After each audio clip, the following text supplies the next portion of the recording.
Welcome back to another episode of your favorite podcast ever. I'm Hiba, your host and resident hater, and today I'm bringing some fire.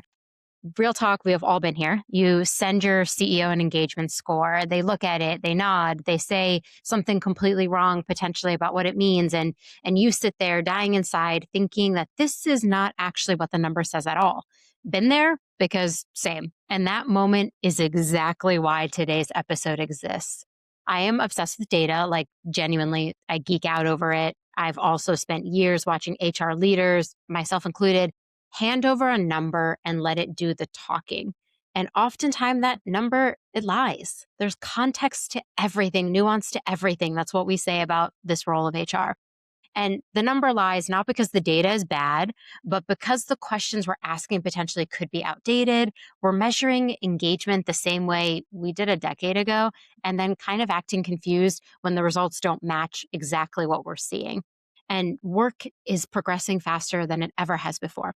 So I'm really excited for today's episode. And my guest has spent nearly 20 years working alongside HR teams, sitting in executive rooms, and watching what happens when the data lands. She leads the insights team at Quantum Workplace, which means she's had a front row seat to how organizations interpret and misinterpret what their people data is actually telling them. We're talking about new ways to think about engagement, new questions to bring your executive team, and why disengaged people on your team might not be exactly who you think they are. Anne Maltese, welcome to the pod. Thank you. I'm excited to be here. I got really corny with that intro, like really intense, but it's like a scenario I've seen play out so many times where I hand over a number and then somebody concocts a whole story in their head about what the number means. And then I have to explain that's not actually what's going on here. Well, it becomes reality. And then you are trying to rewrite reality to what it actually is. So it is such an important topic. And yeah, I feel like this is going to be very cathartic. Yeah, I'm gonna unleash my demons. Let go of my demons. What a Let's wild do thing to it. say. Let's do it. Okay. But before we do get to the questions, I've been asking every guest this season, mostly because I'm a curious nerd. What is something new you want to learn this year? That is a great question. And I know you've heard this from multiple people that get intimidated by this question because we all want to sound interesting and cool. For me, You I are. want to learn history. So I'm the youngest child, and sometimes I won't blanket statement this for every youngest child, but I feel like the world exists once we entered it. And Mm, so I want to learn more about my family and some ancestry while I have the ability to, while I still have family that's here to tell those stories. So that is something that I want to really be intentional about, get those stories flowing when I'm talking to family. I love that I'm also a youngest child. So I get it. And my siblings are much older than me. So they have context of existing before me too. So I'm like, it's almost interesting to hear their take on like what kind of parenting my parents did because I came about in like a very different time than them. Yes, yes. We talk a lot about how I didn't have a curfew when I was in high school. Like it gets a little bit more lax, I think, when you were the youngest child. But, Oh, yeah. but yeah, but yeah, like oh, life existed before I was here. Mhm. Tell me more. I'm always like, my mom decided the other three turned out fine. So like she didn't care about Exactly. me. Like, and Yeah, not that she didn't care, but like I didn't have a set bedtime. So I'd had to like be in bed in my room at a certain time. But then I would just read my books until whenever I yeah, wanted, whenever I yeah, fell asleep. And she never really strictly enforced a bedtime. yeah. I had something similar. I feel like downside is there's very few pictures of me as a child because I feel like they were like, well, we took pictures of the other two. Same. No, I just had to text my sister yesterday and be like, "Do you have any baby pics of me?" And she was like, "Why are you asking me?" And I'm like, "Because I don't have them. So like I need to know if Yeah. you have them." It is a very interesting dynamic. I did this thing recently, maybe it was like 4 or 5 months ago, where I took my phone over to my mom and I had her cook my favorite meal and I just stuck the phone up and recorded the whole thing. So Oh, it's that's like a awesome. 40-minute video of my mom explaining to me intensely about how she makes this dish. And I'm honestly like, this is so morbid, but I'm like, someday she will not be here and Yeah. I will want to watch those videos and Yeah, like remember how hard I used to like what her laughter sounds like how she would give exactly. instructions. So I highly recommend it to anybody. Sometimes I just take my phone over and I ask my mom to like tell me a story from when she was growing up and I'll just like hit record on my phone so I could keep a record of like, the things that she went through and like how she Yeah. experienced life. Yeah. Learn it while you can. It's Yeah. beautiful. I keep telling my sister, like, we should have a podcast where mom tells stories and like we talk about them. And she's like, you already have a podcast. You don't need to do more. Maybe someday Yeah. we'll do Yeah. an episode. We'll see. We'll see. Okay. But getting into our episode for today, you've spent close to 20 years working with HR teams on their people data. What is the biggest shift you've seen in how organizations think about engagement? And do you think we've actually kept up with the shift? Yeah. So my team spends a lot of time talking about the past couple of years because in my career, that's where I think we've seen the biggest shifts. Mm-hmm. Kind of this pendulum swinging from engagement. So if we think about the Great Resignation, we were hyper focused on attracting and retaining talents. And then the pendulum kind of swings back over to performance. And we think Mm-hmm. about how performance and productivity matter most. And I do feel like more recently, organizations are embracing they're one and the same, or they both matter. They're not Mm-hmm. competing priorities. And so that's kind of refreshing. Not every organization is there yet, but I think some are realizing that. But I think even beyond that, a lot of organizations are thinking about engagement as future readiness. Mm.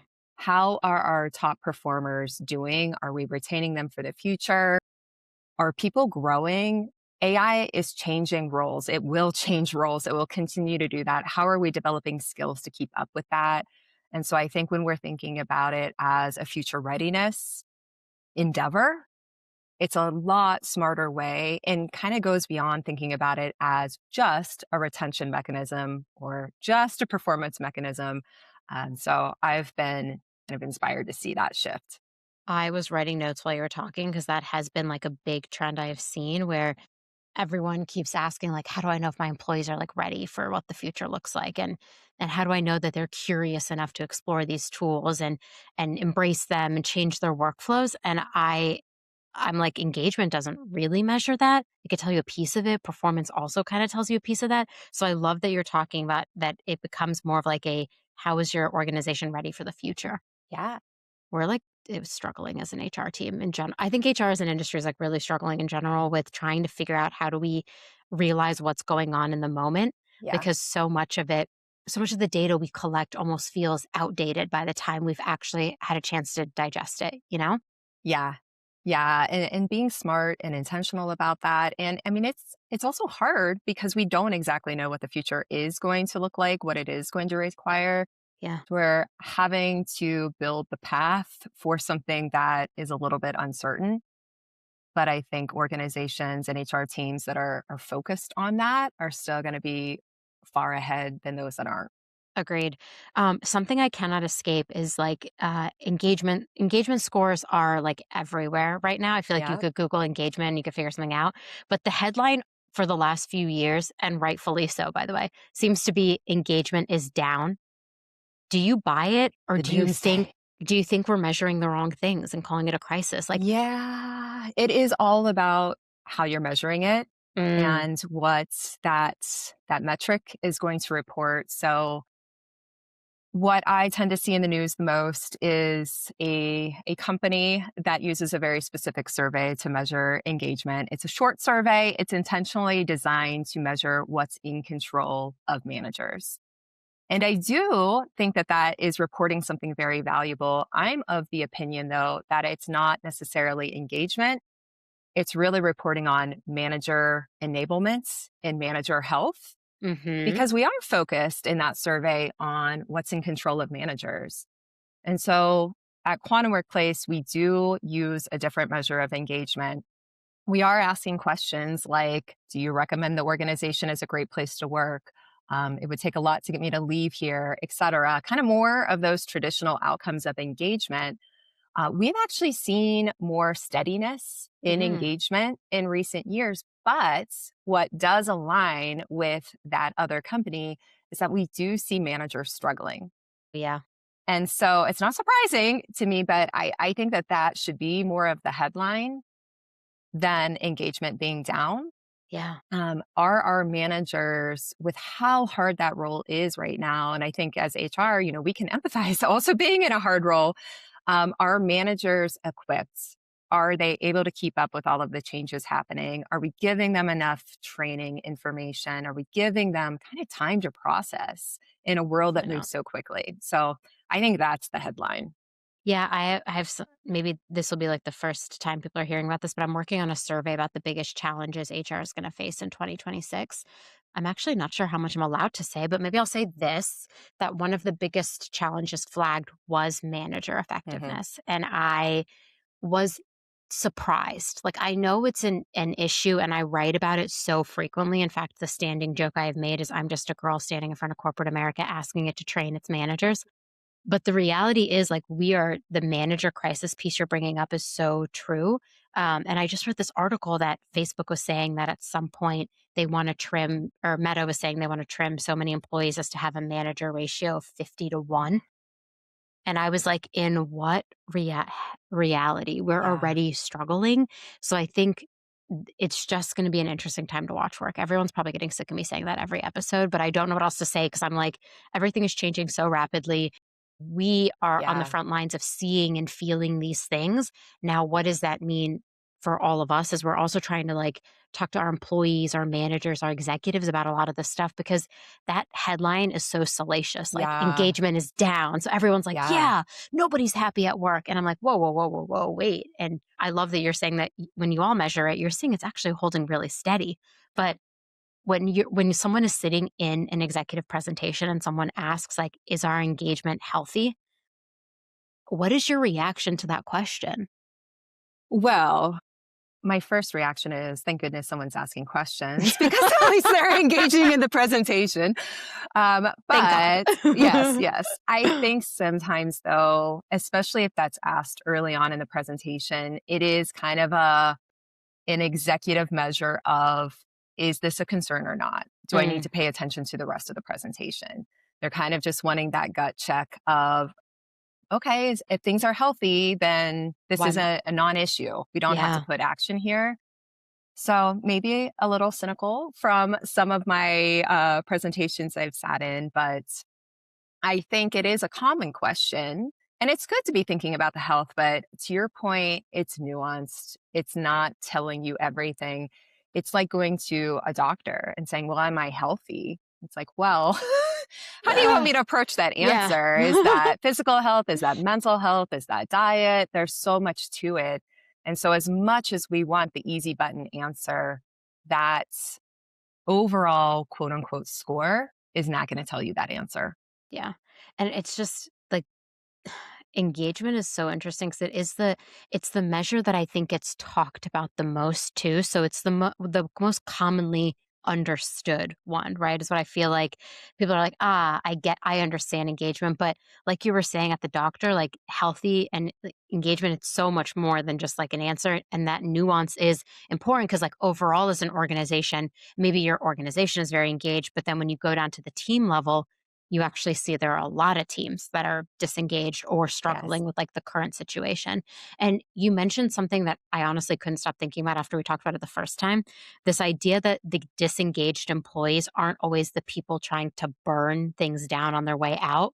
Like, tell me more about that and like, what are you actually seeing in the data? Yeah. I think that sometimes we view engagement as a characteristic of an employee, Mm, and we don't think enough about the conditions that we have our employees in. And when we label an employee as disengaged or not engaged or whatever the label might be, we're putting that onus on them. And in reality, a lot of times they may be feeling that way because of their day to day experience.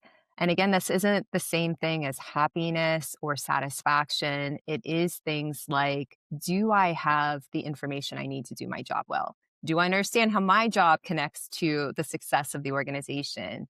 Do I feel valued? Where I've seen this play out is when you are able to connect kind of engagement to some sort of business metric. So I was working with an organization not too long ago where they were able to plug in like a productivity metric into their employee engagement analytics, which is a really smart thing to do, by the way. But what they saw was there was a department that had the lowest productivity scores. They were also one of the least engaged groups. And so I think as humans, sometimes where our mind goes is what's wrong with that group? hmm That group needs to go.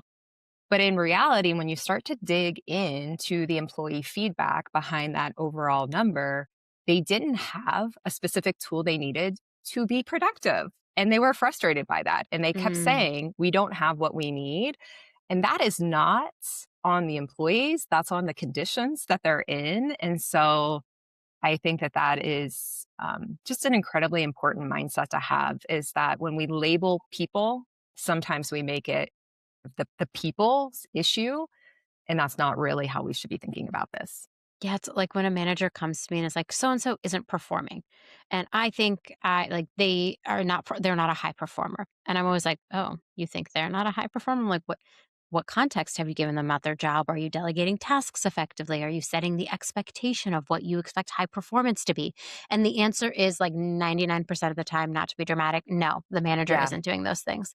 So Yeah. whenever I see these things where people are like, everyone's disengaged or da da da, I'm like, come on, the story. Like I said at the very beginning, the nuance, the story is so much deeper than just this one measurement or a number that's telling you such a small part of the story. Right. When we hear that kind of doomsday stat, we think of these millions of people that are toxic. And that's not really the case. Could you I imagine? right, right. But yeah, I think we've got to peel back the onion and we really have to understand kind of what it is that, how does the workplace feel today? Are people in the conditions that they need to be successful at work? I feel like the answer is no, but I'm not gonna Right. speak for everyone. I'm not gonna speak for everyone, I was gonna speak for everyone. What do you think are some smarter questions HR leaders should be walking into that exec room with instead of just, the standard Yeah. engagement score? Yeah. Well, we were speaking to this, but I think one of them is, are our managers well positioned to lead performing teams? Mm, And really making sure it's not just how their teams are doing, but how the managers themselves are doing. So, an interesting trend we've been seeing come through in a lot of our customers' data in the past year is when we kind of look at the different, like, stair step, as I call it, different levels in the organization, our executives, directors, managers, individual contributors, we really see engagement start to break down at the director level. hmm, And my hypothesis is that, we're close enough to the leaders, but we're not always in maybe those leadership conversations. We don't always mhm. have the context. We don't always maybe get the coaching we need because we are a higher level at a director level. And that really cascades down. So I think painting that story and then what that means when managers aren't well positioned to have their teams perform. But I also think another smart question in that conversation is, how are our top performers doing? And again, not thinking about it from an overall organization level, but those key populations. Yeah, like really at the team level too at times and most important. That's so interesting. Like I feel like I ask a lot of questions. It's probably a good job that I have a podcast because I can ask all my questions. But like there are sometimes I get caught up in like the spiral of looking at the data and having those like million questions and not knowing what to do with it. And so this just is helpful food for thought as I'm thinking through like when we run our next, if we run an engagement survey. We did a lot of pulse surveys last year. I'm still trying to figure out like what's the right cadence, what's the right question. So like maybe I'll get some more inspo by the end of this and then I can pitch you my idea and you tell me if it Yeah. works or not. There's one thing though that you said earlier, and I have been harping on this as well in the newsletter, is this idea that we like talk about engagement and then we talk about performance and they are separate. Like you run an engagement survey, you do a performance reviews, you do a performance review, and the dots are never connected. Like, Yeah. why is that a problem? And what does it look like when we do connect the two? Like you touched on it lightly, but I want to go deeper. Yeah. Yeah.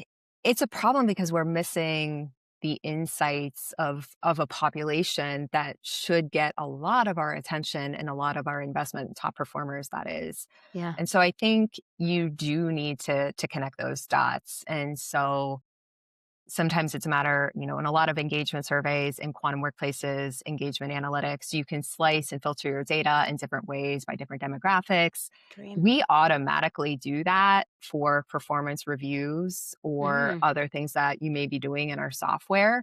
So it's an automatic view for us. And we need to know, what is the experience like for our top performers? Because a lot of times they do feel like they're getting development, and that's a good thing. Hmm. But they don't feel like the experience is perfect. And so, common trends that we see in a lot of our organizations we partner with is they feel frustrated when low performance is tolerated around them. So, they hopefully know that they're a top performer.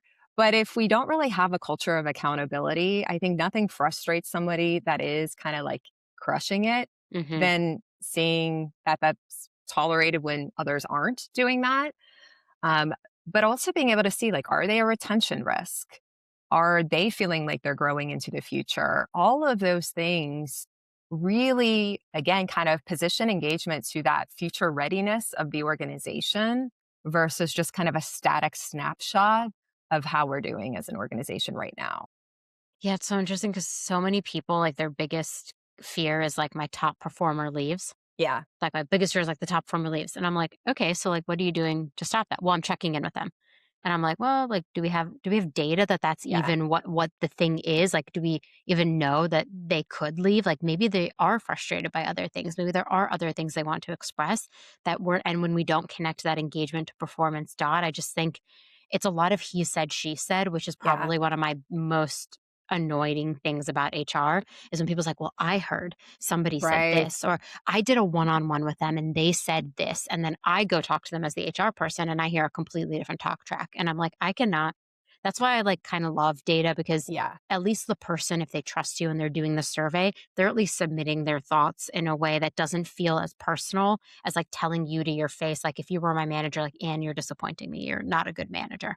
Right. Right. And there's just so much signal in all of that data. Another piece that we see is usually the group that's just below your top performers, Hmm. where they have a lot of opportunity, or where they tell us there's opportunity when they respond to engagement surveys, is having clear expectations. And so it's not that they're necessarily underperforming. It's like, can someone re-clarify what this looks like, what I should be doing? And so again, that's not necessarily on them fully. Yes, you should be asking for clarity if you don't have it. But I think when we see an entire population of people signaling, hey, I'm not quite sure I know what Hmm. excellent work looks like, that's a fairly simple action to take of how do we clarify that so more people can potentially do great work. My favorite story that I told recently, I was like doing a video interview with a company and I told the story, so I'm going to tell it again on the podcast, is I had a hiring or a manager be like, I just don't think this person's like performing well. And I was like, okay, like, did you set expectations with them? And they were like, what do you mean? And I was like, do you, at the Ooh. beginning of the week, are you talking about what you expect them to do throughout the week? Like what you want them to accomplish, like what good looks like? And the manager was like, well, I just feel like that's a lot of hand holding and I shouldn't have to do that. And I was like, okay, to be clear, I do that every week with my direct report. And I say, here are the things we're trying to get done this week. Here's Yeah. what would be great if we could get done. If we have to bump it, here's what we could bump. But like, I'm always clear about what I expect from you because that is how you get like Yeah. high quality, well done work. And then she said to me, and I still laugh about this to this day, like, isn't that a little boomery, like setting expectations Oh, like that? And I was like, no. nobody, like, just comes out knowing what's expected of them, right? And especially at work where there's so much gray area and everything done. As a good manager, the one thing that anyone can do is every week. I mean, like, maybe you get to the point where you don't need to Yeah. do it week over week. I don't Yeah. do it week over week some weeks because my direct report knows, like, we have these targets we're trying to hit by the end of March. But if things start to go sideways, I know I can intervene because she knows that I am holding this expectation, and if she's not Yeah. accomplishing it, she knows I'm gonna intervene. But I thought it was such an interesting take that this is, like, a younger manager who was like, "That feels like a little bit too much to talk about what's expected of the employee." Yeah. And I was like, "That is the core function of management." Right. Yeah. You know what's interesting as I hear you say that is we have a few survey questions that use the word coach in them. Mm, Like my immediate manager effectively coaches my performance. And there are some organizations, not as many as there used to be, that were like, oh, that means coach is a bad thing. And we're like, no, what? coach is actually a good thing. Like a Yeah. manager should be coaching. That doesn't necessarily mean that we are only targeting our people that need to improve poor performance to Mm. be better performance, but everyone should get coaching. And I think when you start to equate it to sports, which, sometimes that analogy resonates with some people and Does sometimes with me. you lose them, Does with but me. it's like every professional team, sports team has a coach. Hmm. And if these folks are professionals, they're theoretically very good at what they do, but the team still benefits from somebody coaching their direction and their development and their growth. And then I think it kind of disarms people when they hear that word a little bit. Yeah. Like coaches, I don't know. I grew up playing sports, so I very much love the sports analogy. And that is how I approach like me and my job and my craft. My best friend and I used to joke like during the pandemic, we lived together. And it was honestly amazing to live with your best friend during a pandemic because Sounds like it. we were each other's pod Yeah. and we were having a great Yeah. time. Okay. She's an artist in a different way. And it's so interesting because we would watch sports documentaries and all of our friends would be like, why are the two of you watching like so many sports documentaries? And we'd be like, well, like, first of all, I played basketball, so I love any sports documentaries about basketball. But we both ended up saying like athletes and coaches felt like the people who cared about their craft in the same way we care about our Yeah. craft. And it feels like kind of corny to be like, I care about my HR craft, but like I do. I care Yeah. about being a good manager. I care about being a good coach. And I think like if that's the case, then we can coach and guide people Yeah. and give them really effective feedback so that performance is always tied with that engagement. Yes. I think that's such an important point. We want managers ideally to care about people as people.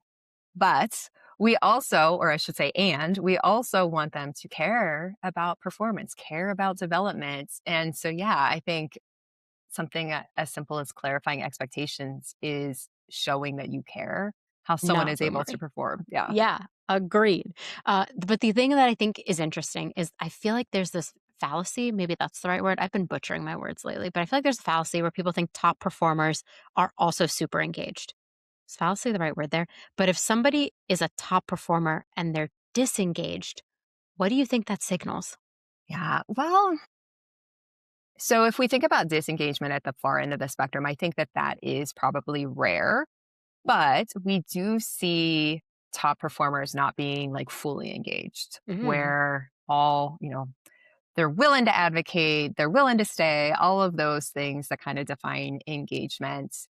And it does signal really helpful things for that organization because again, it's thinking about how are we retaining these top performers? How are we allowing them to grow? How are we making them feel part of the future? And so oftentimes, what we'll see in comments is that they want more information. Top performers are hungry for context yeah, because that helps them perform better. They will sometimes talk about pay. And, naturally. but I think the lovely thing, maybe lovely is a weird word to use there, about connecting those dots between engagement and performance is it stops the assumptions, especially in that executive presentation. Mm, Because if we see comments about pay, the guard immediately comes up among mm-hmm, executives. They become mm-hmm. defensive.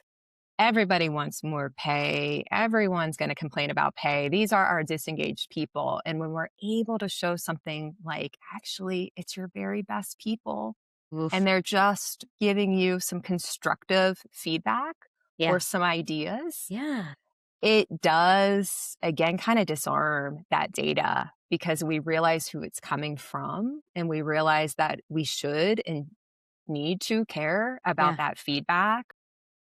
So, yeah, I think the more that we can kind of dig into those connections between what are, the different levels of performance Mm-hmm. saying, it really kind of changes the conversation at that executive level, especially. Yeah, I'm like just nerding out so hard. My brain is going in a million directions because I have so many more questions for Yeah. you. Again, I guess it's a good thing I have a pod Yeah. because I get to ask all my questions. I She could gets talk to ask about them. Yeah. this. I mean, we could have a whole retreat. We could have a whole I could probably do like 8 hours straight on this because there's Yes. so much that I also just think leaders instinctively think they know about Yeah. like engagement and performance. And then they like start talking and I'm like, you don't actually know anything. You don't understand how these two are connected. And it drives me nuts. So we'll get to the Yes. bottom of all that today. But the other thing that I think a lot about, okay, so when someone is like a top performer, I always like to like think about their flight risk. I'm like, ooh, could they be a flight risk? Like if a top performer leaves, like how messed up could our business get? Yeah. But succession planning and engagement often feel like they live in like totally separate worlds. Like I'll say something like, ooh, they're disengaged. Maybe they're a flight risk, but I don't often then go do their succession plan either. Yeah. So, like, should they live in separate Yes. worlds? Yes. I fundamentally believe all of these things need to connect. And that is what makes engagement go from kind of a metric to more of kind of that Yeah. business metric, if you will. And so with succession, what's, the number one thing I'm going to probably look at first is, are they a retention risk? Mm, What are they signaling? Because we have them lined up for this position that we hope they grow into. And what is the likelihood of them leaving? If they're high risk, we need to be doing something about that and understanding why they're high risk. But the other reason that I think that those need to connect is then thinking more about how engagement influences who is in our candidate pipeline. Do they have experience leading engaged teams? If I have a succession candidate and maybe they just don't have even a large team, they've never had to do this before, or maybe I see evidence that there's maybe some rockiness in that engagement mm. feedback, how am I developing them? So I'm not just naming successors and hoping it works out, but how am I being very intentional about the development they need to be ready for that position? So I think it's both ways that those need to connect, not just what their feedback looks like, but what the engagement of their teams or their downline looks like, that should inform their development and readiness. Yeah, it's like the analogy I use a lot, and you kind of said it at the beginning, is like I think HR is like the doctor of an organization Yes. because oftentimes all of these things are symptoms that are somehow connected, right? Like my fluid retention might be connected to my high blood pressure, which might be connected to something else. I am not a doctor. This is not medical advice. Just thought I would say that.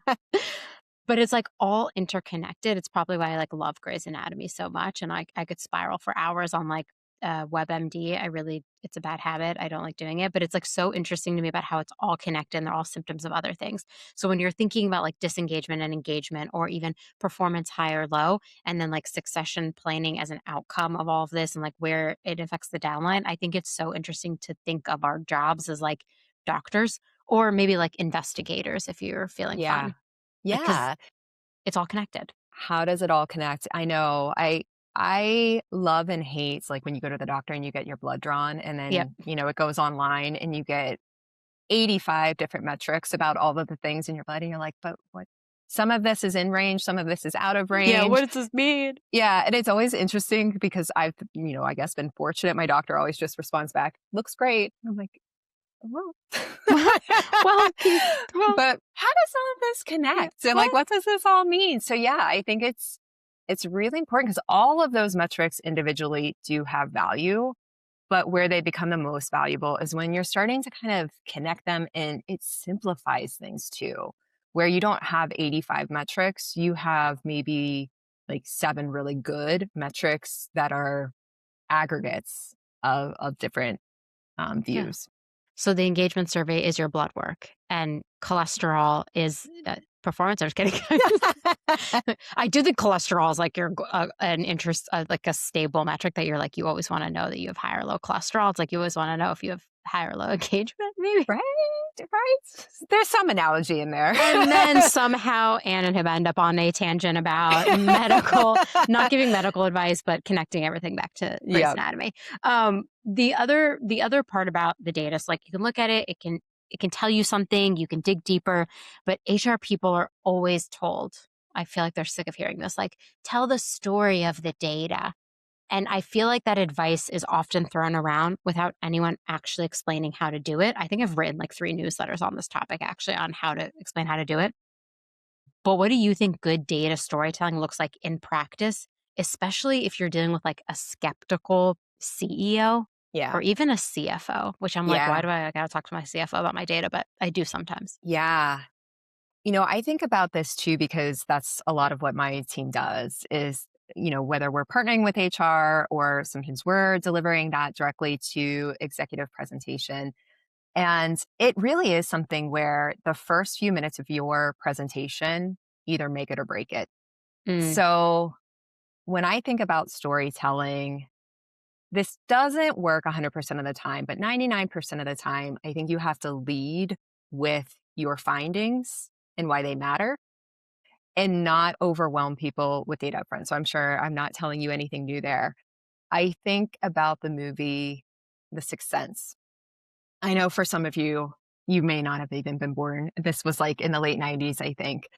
Bruce So Willis. Bruce Willis, we went through that entire movie believing that he was helping a child that saw dead people. And at the very end, you learned that Bruce Willis's character had been dead all along. Sorry if I ruined that for anybody that was planning on watching a 30-year-old movie. Spoiler alert. Um, you can't storytell like that with executives. You No. can't have your ahas at the very end. You have to really be mindful of the attention span, of how much they have going on. And so it's not a negative. I don't mean to say the attention thing necessarily as a negative, Better than just kind of knowing your audience. And so you have to lead with the takeaways, and you have to also say, like, how does this impact the business? mm, And this is what we need to do about it. I feel like that is the story you need to tell.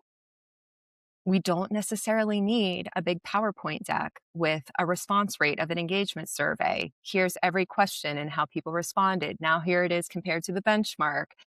That's a lot of data, but it's not insights, and it's mm. not the most important insights.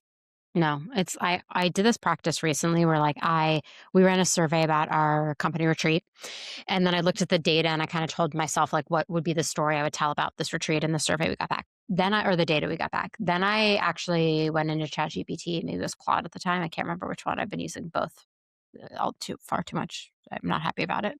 But I went in and asked it to also look at the data and tell me a story. And I was genuinely pleased with myself that it came up with the same story that I came up with. And I Yeah. was like, hell yeah, like, Yeah. I'm smarter than AI. But in all reality, like that, it helped also clarify to me that is the narrative and story I should go with. Because sometimes, like, we as HR, we're so close to the data that, like, Yeah. we start to put our own unconscious spin on things. Yeah. And I thought that was really helpful for me. And it helped me frame out like, okay, I'm going to start with these really important key findings first.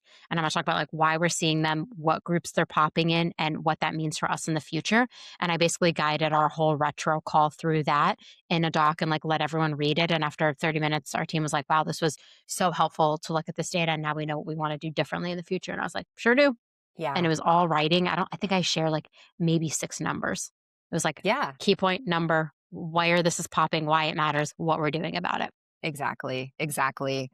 I think, I have been in this industry for a long time, and I remember the era of PowerPoint presentations being like 70 slides, Oh my and god. your very last slide I'm was, cringing. here is what you should know. And it's like, oh my goodness, No. no, let's not do that anymore. We are broken. Our attention span is Exact. absolutely Yeah. shattered. So Yeah. just tell them exactly what they need to know first and what you're going to do about it and move Yeah. on. Yeah.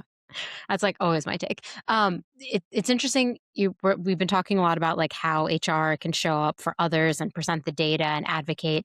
And we spend as HR like so much energy helping employees thrive. But I think a lot of HR people would maybe privately admit that they don't feel like they're thriving themselves.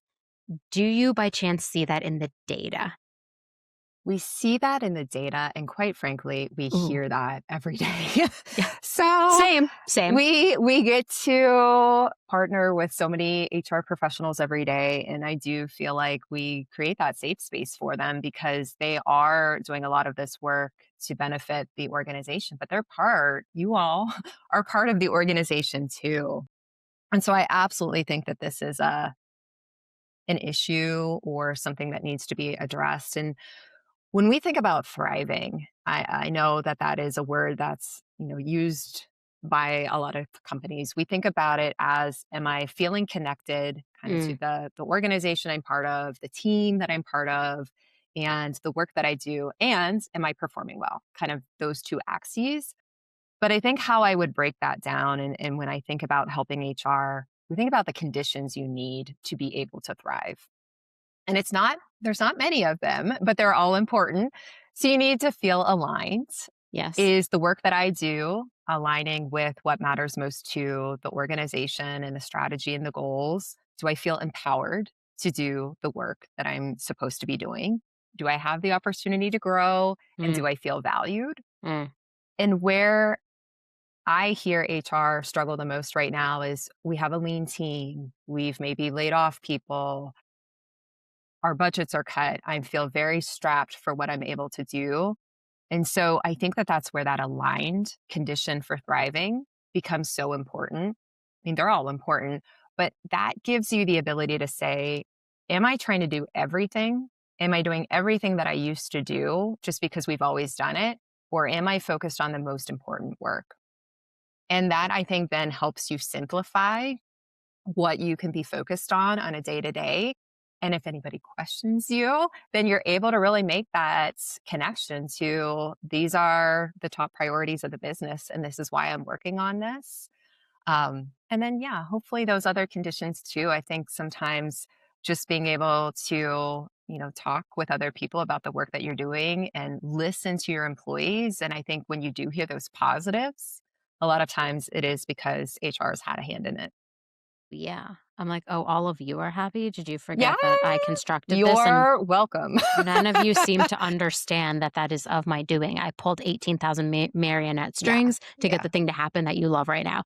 It's so yeah, funny because one of my posts that's still pinned to my LinkedIn and went like baby viral on LinkedIn was just a post that started with, you do realize your HR person is also an employee of the company, yeah, correct? Like the yeah. things that you are feeling, we are also probably feeling. And also, we're trying to control them and fix them, but maybe we're not given the authority to do that. So people Yes. forget that. But I mean, I have hope that we as HR can figure out how to thrive because we are, I think, like the energy of every organization. Like, yes, the DNA might be the founder's DNA, but I think we're the force multipliers that make everything come to life. I think that's what makes the work that we do so exciting is helping employees, but then being able to work with HR teams and kind of hearing how we can help. So Love that. that's motivating for me. On the note of help, if an HR leader came to you tomorrow and said, I want to completely rethink how I'm measuring and reporting engagement, where would you tell them to start? Uh, I actually get this question from time to time, and Really? we do at Quantum.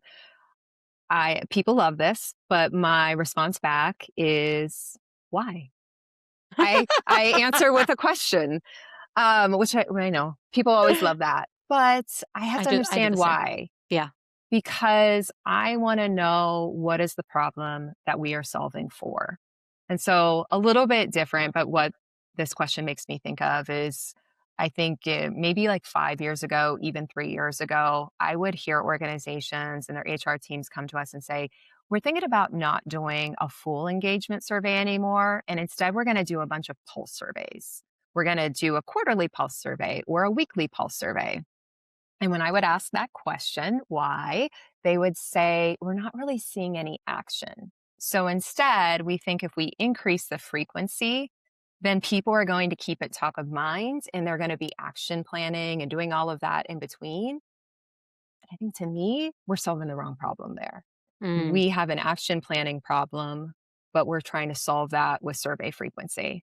Um, and so whenever someone is trying to solve something new, I get really passionate about understanding the why because I want to help us solve the right problem. And I think, what I would anticipate maybe that response being these days is I need to make sure we're measuring the things that really matter. I mhm. need to make sure that I have the data and the metrics I need to report to the business. So hopefully that is what we're helping solve. But yeah, I think it's not just about the specific survey questions, but what is the main objective? How does a survey like this serve the organization? Where are the gaps? What, what do we need to improve on? And that's where You would the start. magic happens. Okay. Well, lots of food for thought there. I love also asking why. Or my second favorite question is like, what problem are we trying to solve? Like someone will be Yes, like, what if we did X, Y, and Z? And almost every time I'm like, well, what problem are we trying to solve? exactly. If you And can't if they can't, articulate it, then there's no problem and we don't need to solve it. exactly, exactly. That goes back to the alignment piece for conditions to thrive. That's where HR doesn't need to spend their time. Definitely not. That is one of my biggest pet peeves. When someone is like, let me fix this thing that is not even relevant and not even a problem. Like, are you for real right now? There's 16 other burning fires and you're over here being like, let's fix this one thing that we're not even doing every day, not the other things that we're doing every day. It really bugs me how people get work done. I need a whole ranting episode on that because I'm just like, did everyone miss the lesson on how to prioritize and understand like take urgency out of things? Just ask yourself, is this an impactful thing and a problem I need to solve? And if the answer is no, don't solve it. There you go. There you go. You just don't even need to worry about it. Exactly. But we make all these assumptions as HR leaders about the problems we're facing and why. And it's from the goodness of our hearts sometimes that we like have these assumptions and these things that we want to fix. But if you had to tell HR leaders to let go of an assumption when it comes to their people data, what would you tell us to let go of? Hmm. That I love this question. Hell yeah. Where my mind goes is that you need like more data, or that Mm, your assumption that you have this dashboard with so many numbers, so many metrics, and you maybe believe that everybody else thinks that that's valuable. And again, going back to the piece that data is very valuable, but it's a lot more valuable when it's insights, and it's a lot more valuable when it connects to the business. mm, Um, and so, while we can be data geeks, I'm a data geek. I like to look at a lot of same. numbers. I shouldn't assume that everybody else needs to see all of that data with me. And I think the more we have that mindset too, the more that our people data becomes business data. Mm, And HR doesn't necessarily need to own that. I know a lot of the conversations we have with HR sometimes is like, how do we get leadership buy in? How do we get people to care? It's like, story of my well, life. if we, right? Put on my If gravestone. we can figure out the few things that really matter in terms of reporting for the business, those smart questions we were talking about Mhm. earlier, then that's how we get buy in. Love that. I am also a data nerd and sometimes I'm like, I need more. And Yeah. the next time I think about that, I'm going to think of you because I'm going to be like, I Yeah. actually don't need more. I just need to look at what I have and like, what am I learning from what I have versus before I go and insist on collecting more. Yes. Or connect what you have. Yeah. Um, Ugh. there I you go. don't right now, and I'm really working on that. The engagement performance piece gave me a lot of food for thought because I don't connect the two. And now I really want to figure out how I can and segment the data in a way that's like way more helpful for me. Um, what I want to end on like some high notes, even though this entire Yeah. conversation has been high notes, actually. So thank you. What gives you hope right now where all of this is headed? The data, the conversations, the way HR is evolving? Because, like, before we even hit record, I was venting to you about how AI has become my life and how I can't think about anything else other than AI because that's all everyone is talking about. And it's really frustrating me because I am worried about its impact on the earth and the Right. world and the people and all the things. And so I think asking like what's giving you hope right now, maybe it'll help me combat that feeling after this because I've been struggling. It's No tough. pressure. Sorry, no pressure for you to give me all the hope I possibly need to exist in this world, No. please. And right now. Yeah. Well, let me give it a try. Okay. You're gonna do great. I think, you know, repeating a piece I mentioned earlier, where I think a lot of organizations are thinking ahead, and they are thinking about what is the development our people need. Mm, What is it that we need to change as a business and as a workplace, to be ready for that future?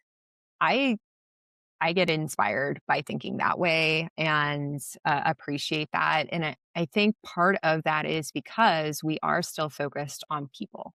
mm, There's absolutely this reality that AI is incredibly important in yeah. workplaces these days. Mhm, Organizations need to be focused on that, need to be thinking about how it impacts everything. But when we still think about what our people need, and just what that experience is like as people have so much change in front of them, we are not going to slow down change. Change is not going to stop. I think employees are finally picking up on the fact that um, we shouldn't just slow down and allow the dust to settle, because the Yeah. dust will never settle, unfortunately or fortunately. But how are we investing in our people so they can do their best work? They can be prepared with us. We're taking care of them. We're allowing them to thrive. Those are the things that I get inspired about. I love that. That gave me that settled my soul I'm so glad to hear that. because I am really worried Chicken about the soup future. for the HR soul. That's actually what we're renaming the podcast starting next week. Chicken soup for the HR soul. Could you imagine if I just read I used to read those books all I the time know. and sob We have uncontrollably. several I'm- 90s references here. I know. Listen, okay? I loved the 90s. It was a good time before the internet existed. I remember what the world was like when we had dial-up and you couldn't be online all the time. You had to talk to people. And There was something called caller ID on a landline, yeah. not on your mobile phone. And the libraries were thriving. I really miss that. Support your local library, everybody. Okay, that's one of my key points every year. I'm like, give money to your library. You need it. Everyone needs to be able to read things and engage in critical thinking. But no, the 90s were just a simpler and better time, in my opinion. Chicken soup for the HR soul. This definitely was. Yes. Okay, last question of the pod. What is new for you in 2026? Like, what are you thinking differently about this year? I am thinking a lot about how to keep up with the speed of things and how to do that in an effective way. So I know that kind of ties to what we were just talking about.